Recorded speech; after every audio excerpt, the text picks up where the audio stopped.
I have tended to look upon China and India as affiliated civilizations, affiliated. And I'm aware of the 62 war, I'm aware of 85, and also 96 or 7 one skirmish, and of course the one we have had now, which is a little more serious.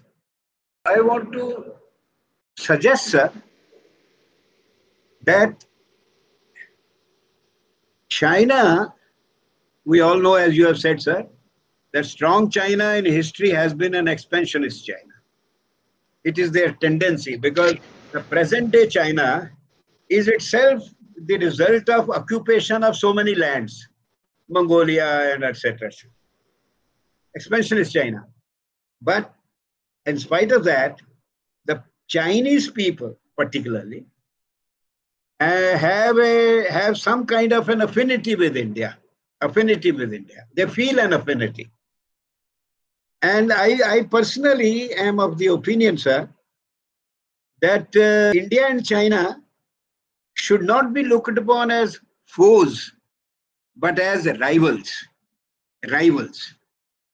And what's happening today, that a bully is being blocked by a well-intentioned friend, and you have to block him. To block him, you have to use the weapons that he's using, the bully. So we have to make the bully realize that he can't go on.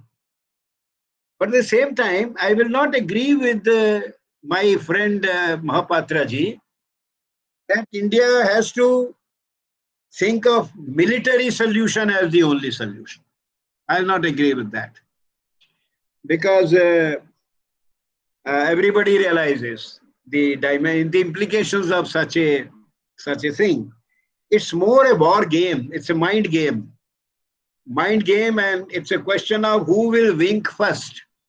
My other observations are, you see, in the last 40, 50, 60 years, 1950 ke baad, when India handed over Tibet to China, which the British had not done. The British had not done, but we handed over. And we followed some mistaken, although Nehruji had no respect for Mahatma Gandhi's thought, but he took his, peace message very seriously in relation to, those doves flying and attitude to China without having any real politic understanding of international relations. So he handed over Tibet. But China is uneasy about Tibet in relation to India. Continues to be uneasy because Dalai Lama ji came here about 50, and today the Tibetans form a large population, and China, we have allowed Dalai Lama ji to set up a government, quite rightly. So they're a little uneasy. To balance their uneasiness, they supported Pakistan on Kashmir. And they are continuing to do that. Pakistan and Kashmir. And they do it on all international. Why do they oppose our entry into UNO? Why do they oppose us wherever they can? Because apart from these policy matters, they want to keep the screw tightened on India to sort of, destabilize if they can. They can't now. So that the FDIs, foreign investment, and the factories that are moving out should not opt for India. India is a natural option because earlier it was Taiwan and South Korea, but now Singapore, now the labor there costs as much as, in the West. But in India, the conditions are much better. So if you can spoil the conditions in India, working conditions in India, then China will continue to have the factories, international factories that are working there. Now, I think these are the compulsions and pinpricks that it does. You see, this was a this was a new dimension in Galwan that came. They came with those nailed things, and they got a response also. And I think they have a better appreciation what Indians can do. I read somewhere that an army of lions led by a donkey will be defeated by an army of donkeys led by a lion.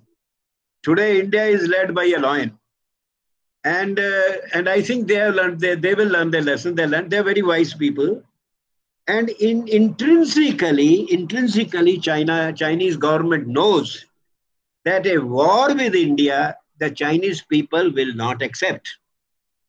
Will not accept, just as the Nepalese people will not accept the Nepalese government fighting India. Putting pressure is not equal to fighting a war. You see, a bully, you are facing a bully, you have to become an equally strong bully. China is hello testing, in Galwan, hello testing. It's called hello testing. How much do you have? And if we had had another 5 years and then Galwan, then China would not have done Galwan. Because we are now fairly strong militarily, but we are a little notch. And also we are at present, I think we have, China hopes that we will be fighting on 3 fronts. And I think we can soon eliminate the 2 other fronts and have only 1 front. And then we'll be as good a bully as China and we don't need to fight. You have to be strong. You increase your strength, economic and military, and you will not need to fight a war. You will be forced to fight a war if you are economically weaker and if you are militarily weaker than China. China will impose a war on you. So, sir, we have to engage. I don't think the Chinese people or China also sees much merit in fighting with India.